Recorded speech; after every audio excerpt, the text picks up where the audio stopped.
Jurgen, first of all, what's the team news coming into this game? Do you have any players back that weren't able to start on Monday night? To the squad? Same squad possible. Yeah, same squad. Nothing happened. Who could have come back since then? No, Ibu not yet. Luis not yet. But that's it pretty much. It's the only news. Nothing happened on the injury side. So Thiago not available. Calvin had surgery, not available. But that's it. What were your thoughts on how Diogo came through on Monday night, getting time off the bench? Yeah, it was important to get the time, but obviously you could see they need time. It was clear, but we knew that that would happen. So that's why we tried to give them as early as possible and allowed some minutes, because it's completely different. Whatever you do in the training pitch, these first 10, 15 minutes in an intense game, they feel like, oh my God, it's torture. And so you have to go through this, but then it was not too long, so they could train properly the next day. And that's now obviously very helpful for this week. Now one session today, and then we will see how we line up.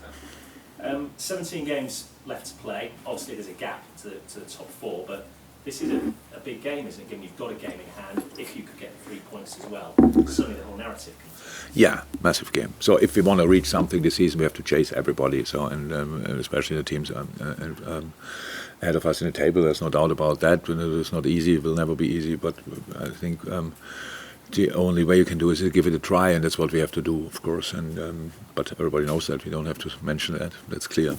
And so tough one. Newcastle, best defense in the league.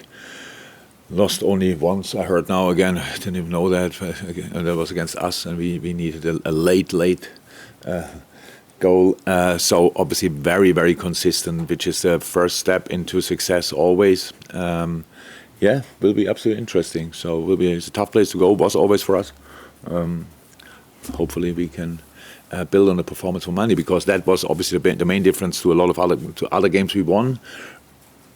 After the World Cup break, we won 2 games, but we were not overly happy with the way we played, so you cannot really build on it. This time it was different. This was us, and it looked like us. And I think people said after the game that Everton didn't do this or that, as much as they did against Arsenal. I really think it was because we did particularly well, to be honest, in that game. But that's a point to prove again tomorrow. Final question from me. At Newcastle, you said only lost once this season. In previous years, you've been on these terrific runs. How much respect do you have for what they've done? Absolutely. Oh, Eddie's doing an exceptional job. Absolutely exceptional. So, yes, we all spoke about that, and when you ask me about that again, it's like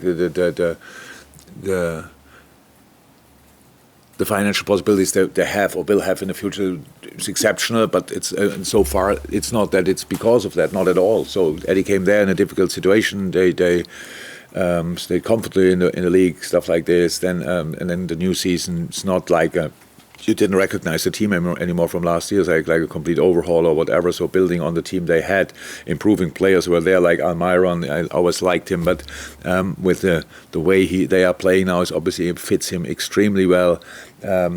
Callum is obviously a fantastic striker. I'm not sure if he's injured tomorrow or not, but it's fantastic. Bringing Ishak makes absolutely sense.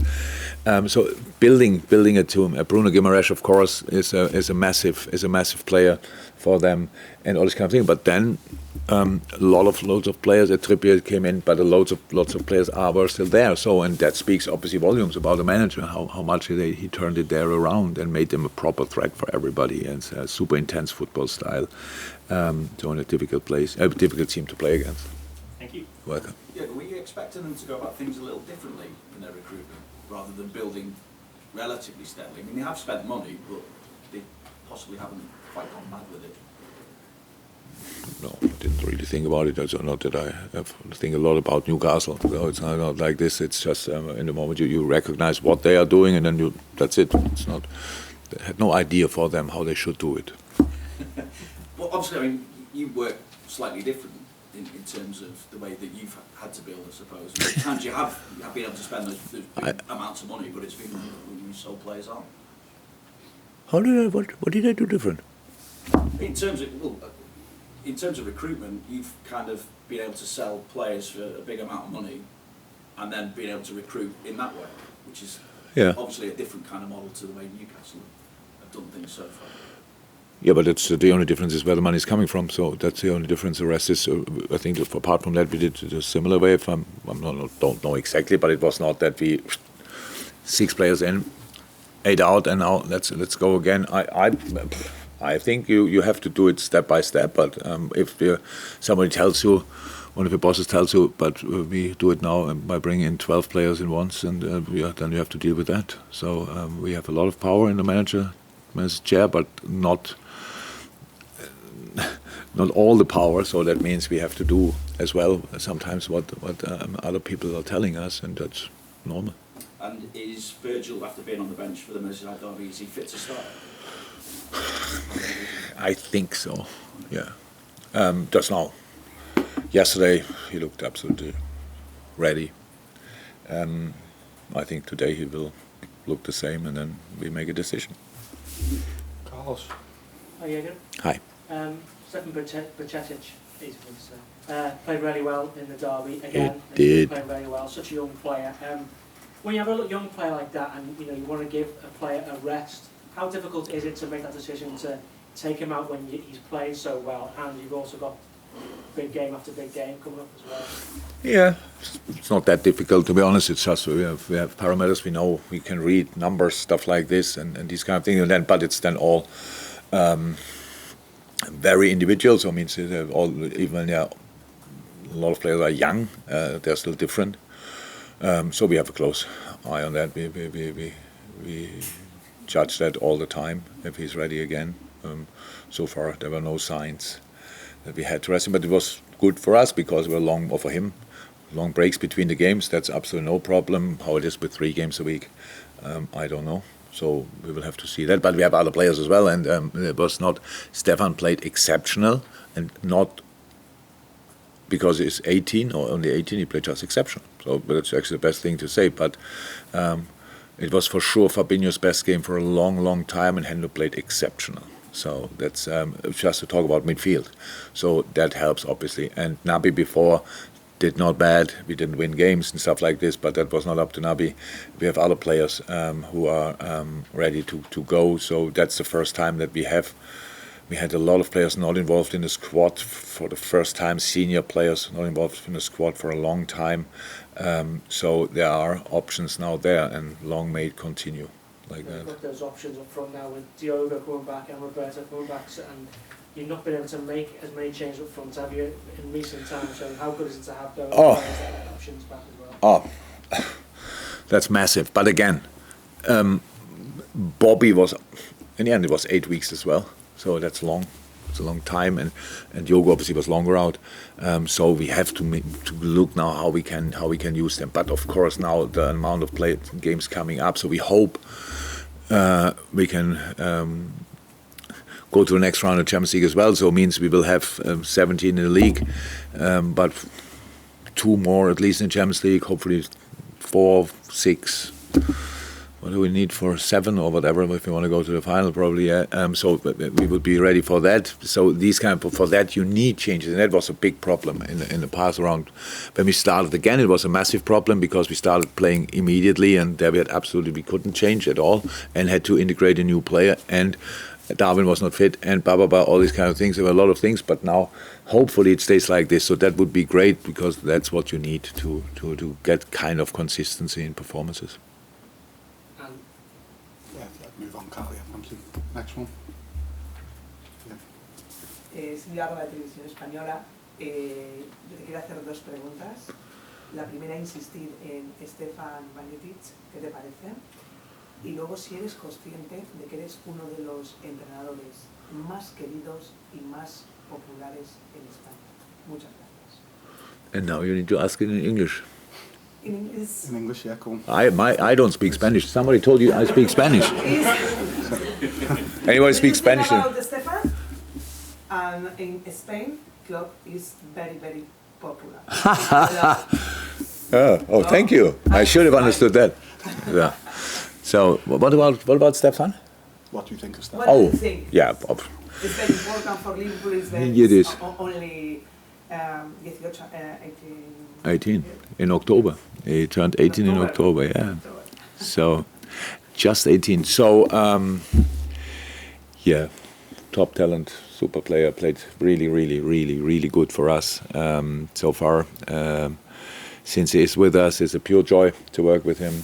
I think the mix of Serbia and Spain is a good one for football.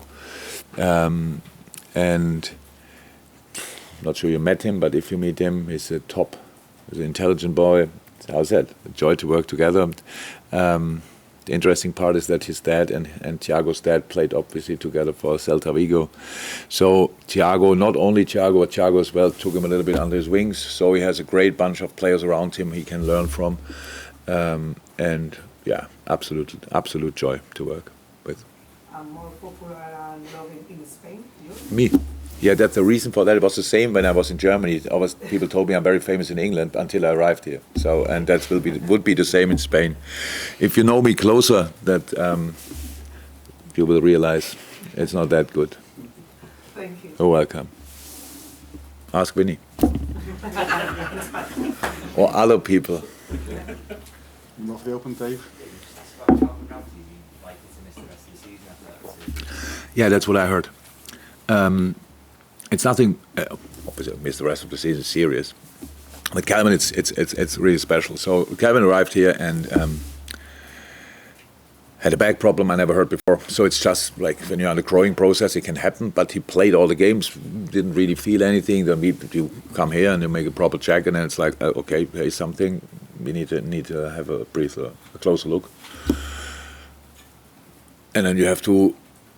So he had no real pain or whatever, but was not allowed to train for a long period, because otherwise you can, for a young person who is still growing, it can create real problems for in the long term. So it was no chance.